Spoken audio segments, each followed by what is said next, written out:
Hello, my name is Chris Galler with the Minnesota Association of Realtors. Welcome to the Video e-resource. Today we're going to have three speakers with us. Susan Diori is going to discuss coming soon properties and the advertising of coming soon properties. Paul Egger is going to discuss the legislative issues related to the tax bill, which now does not look like it's going to go through, and some areas of that are important for real estate. And Mary Gleason-Bess is going to talk to you about the GRI, the Graduate Realtors Institute. So in a second we'll have Susan on. Hi. Now Susan Diori has joined me, and she's going to talk about an advertising issue and a listing issue that we hear about frequently in the professional standards area. Susan, the issue that you generally get is related to somebody advertising a property, but they may not have it listed, but they're still allowing showings on it or showing it themselves. Why don't you describe the issue? Yeah, what's occurring out there in the marketplace is an advertising line of coming soon. And a lot of people are questioning what we mean by coming soon, and certainly that could be different things to different people depending on who we're focusing that advertisement to. But at the end of the day, for purposes of our licensing statutes and our code of ethics, we have to make sure that if a broker or salesperson is going to be utilizing a coming soon advertisement, they have to make sure that this is in the best interest of their seller, and the seller understands all the pros and cons about that coming soon advertisement and all the nuances that are going to be happening behind it. And we're starting to see those crop up a lot more with, I suppose, the tight market where people say, hey, I'm going to list this house next week. I'm going to try and generate some activity ahead of time. That's right. And what some people mean by coming soon, meaning that advertisement is directed at other realtors versus the general public. Right. And what sometimes that might mean to somebody is that I'm going to offer that to maybe other purchasers through my brokerage, or maybe a private group. And there are certainly some legal considerations that should be made before you do that. First of all, we'd have antitrust issues if you're marketing to other competitors. You'd have to consider all your antitrust implications there. In addition to that, as you know, Chris, there's the fair housing laws and the relatively new interpretations about the disparate impact. Right. And the fact that a disparate impact, whether you intended that to be not a disparate treatment per se, but an actually disparate impact, meaning you never intended to discriminate, but the result is a discrimination, that could certainly play in here if you're going to need to consider those laws. And that's fairly common, those disparate impact kinds of cases now, where we didn't see them a decade ago or 2 decades ago. Definitely, the needle has changed in that regard, and our interpretation of it, what is a disparate impact. Good. And in the Code of Ethics, what does it have in the Code of Ethics? Absolutely. Code of Ethics, Article 1, obviously we're obligated to act in our client's best interest at all times, right, when we do that. Also under Article 3 of the Code of Ethics, realtors, when they agree to sign up as a realtor, they agree to cooperate. And that means you're agreeing, what you're doing there is you're agreeing to share your listing information. And the goal there is to get obviously the best priced, the best terms for your seller, and it also helps your buyers. And there has to be the only exception to that cooperation if it's not in your client's best interest. And that's always something when people talk about cooperation in the industry, they so often focus just on the money. Yep. But and it's that just does not, as much yep, information. You're right, Chris. Cooperation does not include compensation, meaning that's an independent broker's decision about whether or not they want to provide a cooperating compensation.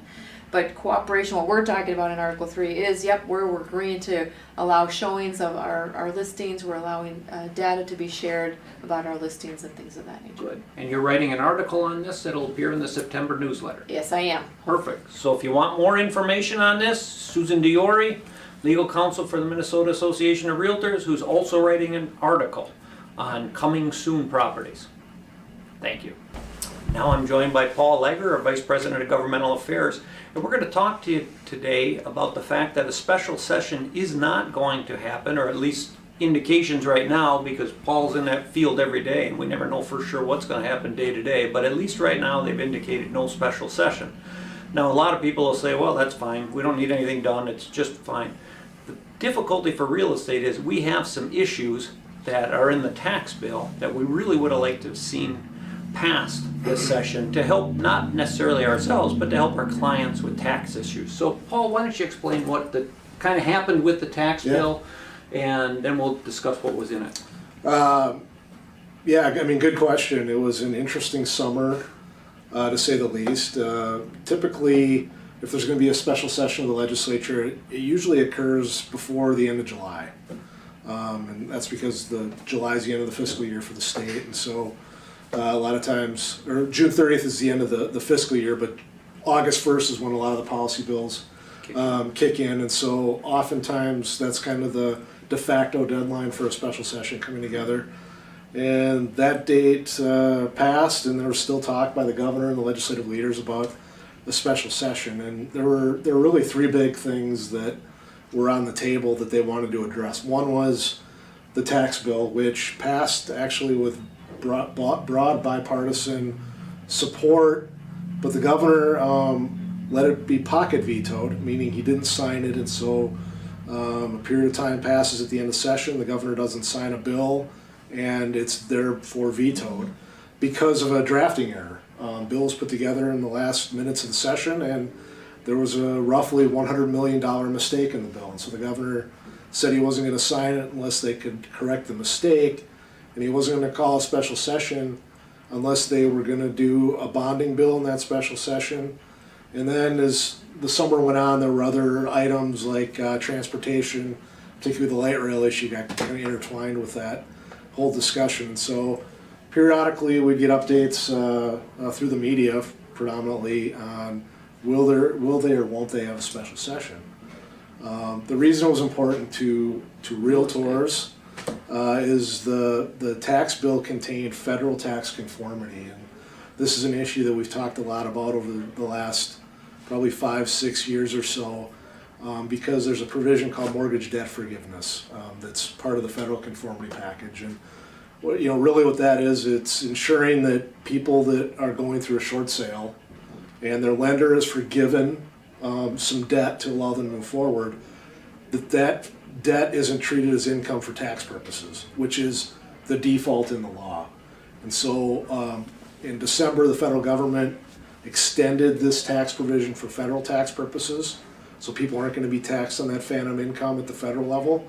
But Minnesota has to conform to that change for state tax purposes. So we worked hard. The Governmental Affairs Committee adopted a policy position supporting the extension of that for state taxes.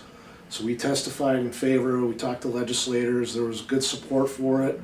It was in the tax bill, but we're caught up in this drafting error and the fight over whether there should be a special session.